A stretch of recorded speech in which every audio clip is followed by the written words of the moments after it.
Member for Cowichan Valley. Thank you, Honourable Speaker. I'm pleased today to speak to Bill 8, the Lobbyist Registration Amendment Act. By now, many know my personal story of how I came to be here. I was inspired to run for office after watching the previous government fail the people of Shawnigan. That government permitted the dumping of massive amounts of contaminated soil into an active quarry located in the heart of our drinking watershed. What followed was a multi-year struggle to assert our community's right to safe drinking water. We came together to stand up for ourselves since our government was not willing to take the necessary actions. Throughout this struggle, the fundamental trust between us as citizens and our government was sadly eroded. I ran in part to try to fix that. I am a firm believer that one of the most important things this minority government can do is re-earn the trust of British Columbians and restore their faith in government.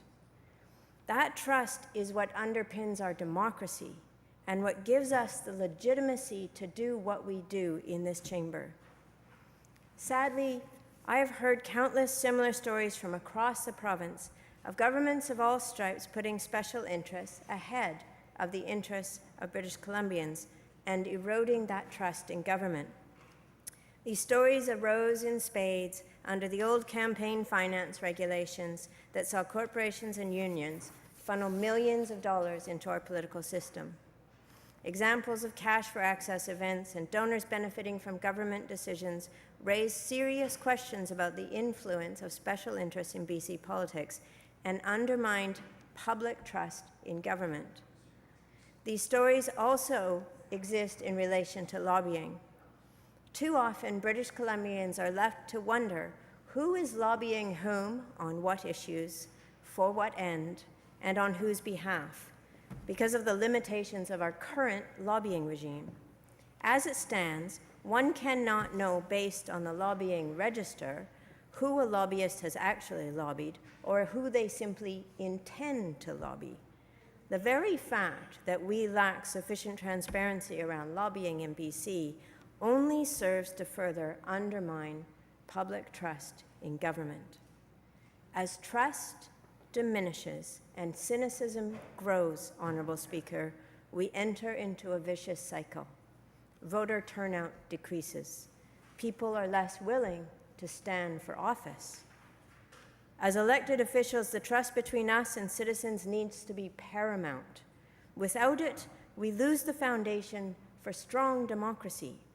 When citizens question decisions made by government based on the assumptions that public officials are acting in the interests of a select few or influenced by large sums of money into our political parties, it strikes a blow to democracy. With that in mind, we as BC Greens ran on a suite of commitments to rebuild trust in government, and this formed one of the central pillars of our platform. We were the only party to run on a clear commitment to lobbying reform, and this bill is the first step in achieving that reform. Our caucus has three core policy outcomes for the reforms we want to see. 1, increased transparency of lobbying and the accountability of lobbyists. 2, reduce undue influence of special interests on government decisions. And 3, bring BC standards in line with other jurisdictions. This bill obviously does not fully address all of these outcomes. Even with this bill, our standards will remain far behind those of other jurisdictions. There are many reforms that the former Registrar of Lobbyists outlined in her report, Lobbying in British Columbia, the Way Forward, that are not included. For instance, the bill does not establish a code of conduct, nor does it incorporate the elements of a code of conduct into the Lobbyist Registration Act that would strengthen transparency, support ethical standards for public office holders, and enhance the public decision-making process. We recognize that the government may need more time to consult more widely on these comprehensive reforms. Yet, the Act does take one very important step forward that our caucus agrees is an important change. It introduces a 2-year prohibition on lobbying for former public office holders after the date they cease employment.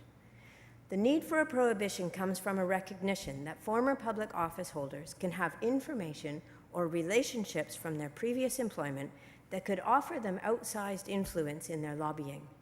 Prohibitions such as these are common in other jurisdictions. Federally, there has been a 5-year prohibition since 2008. Sadly, there are many examples in BC of the revolving door between government and the lobbying sector that has helped undermine this essential trust in government. I'm glad this change is going forward. Of course, there's still much to be done to increase transparency and bring BC's lobbying regime in line with other jurisdictions. We need to remove the requirement to register who a lobbyist intends to lobby and shift towards real-time disclosure of lobbying that has actually occurred, as recommended by the former Registrar of Lobbyists. This change includes a shift to disclosing individual meetings that occur, not just the intent to lobby in general. We also need greater transparency around whose interests lobbyists are representing and ensure that either a code of conduct for lobbyists is established or that the essential elements of a code of conduct are incorporated into the Lobbyist Registration Act. These are but a couple of examples of changes that could make a significant difference for improving lobbying practices in BC. I trust they will be considered in the more comprehensive review that is forthcoming and in the resulting legislation. With that in mind, I will be voting in favor of this bill as a much-needed first step. Thank you.